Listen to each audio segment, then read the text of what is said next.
everybody, welcome to the final recap of Project Runway All-Stars. Recap Cat is joining me tonight, but he does not have a tiara. Feel bad for him. Alright, so it's the finale. This is part 2. They had to create the 6 looks in 4 days. It's either going to be Austin, Michael, or Mondo. They're a beautiful Gotham Hall. Oh my god, it's such a beautiful space. I mean, I don't know how other to describe it other than like grand. I mean, it's really something. So they arrive. Austin's freaking out. He's got a lot of last minute stuff to do. Can you please stop licking the seat? It's really distracting. All right. He bit off more than he could chew, almost. I mean, his designs were very, very involved. I mean, he made a freaking wedding dress, for crying out loud. Michael's model ate before the show, and her dress wasn't fitting right on one side. I'm sure it wasn't because she ate. He was also having a problem with the white maxi gown. It was too big. He had to cut out 6 inches of it. I mean, 6 inches, that's a lot. That's really crazy. All right, Mondo's not really having too much of a problem, though, is he, Homer?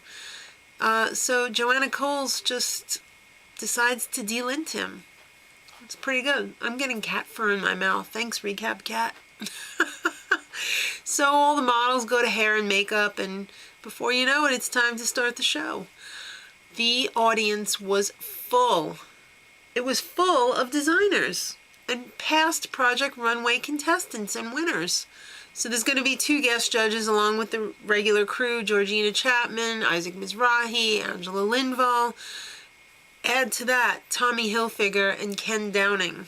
All right, so Austin goes first, and his collection is the story of a vampire who settles blah blah blah somewhere in Connecticut, I think he said, and she borrows clothes from her Hasidic dandy friends.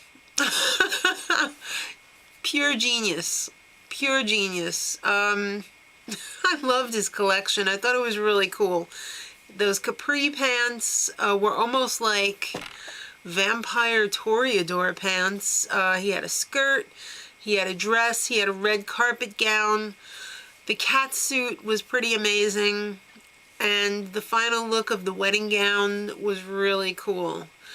Mondo went next, and his collection was called Therapy. His was a lot of fabric that was pieced together and a lot of big details.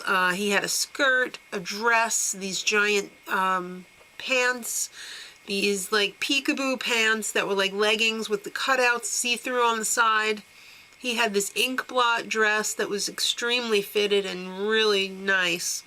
He made that fabric himself. He dyed it. And his final lame gown.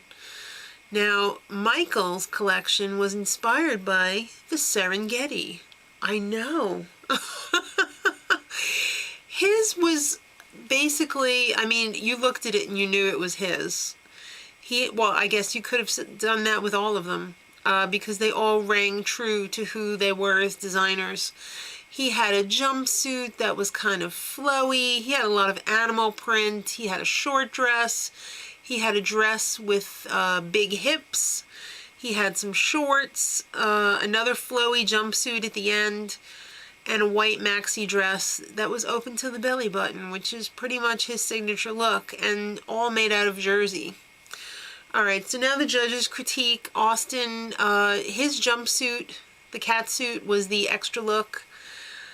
They were failing to see where the wedding dress fit in, although they all love the lacquered lace dress. I could see the cohesiveness with all of his pieces in some way. Each of them might not have related to the others as a group, but piece to piece, I could see where they kind of, you know what I mean? They kind of related to each other. Mondo, they said, had the most cohesive collection. His leftover look was the look with the peekaboo leggings. I wasn't a big fan of those. I don't know who would wear them. I could see maybe if the peekaboo part was maybe a different fabric or something like that, but The judges couldn't agree on what their favorite look was. Some liked the lame dress, some liked the giant wide leg pants.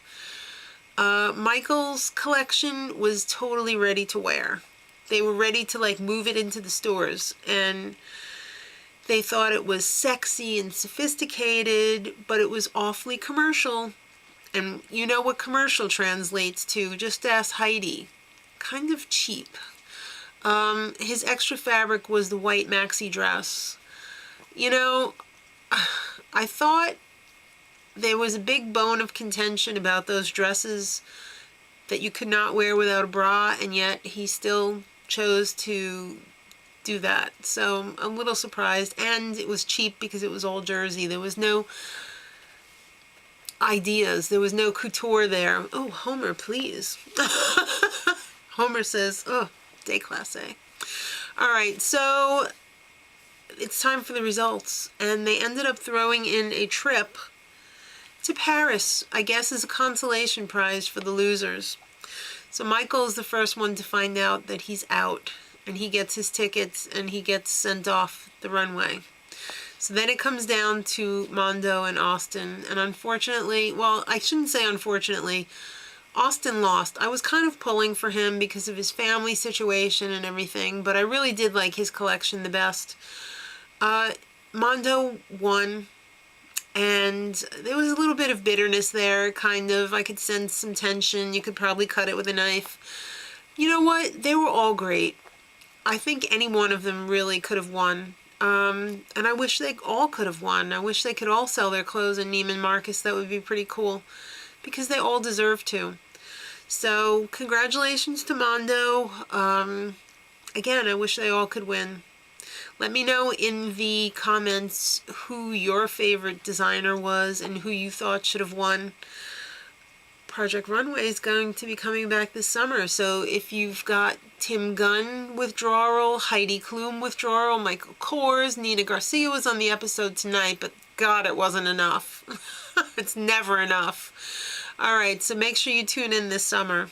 And until then, much love.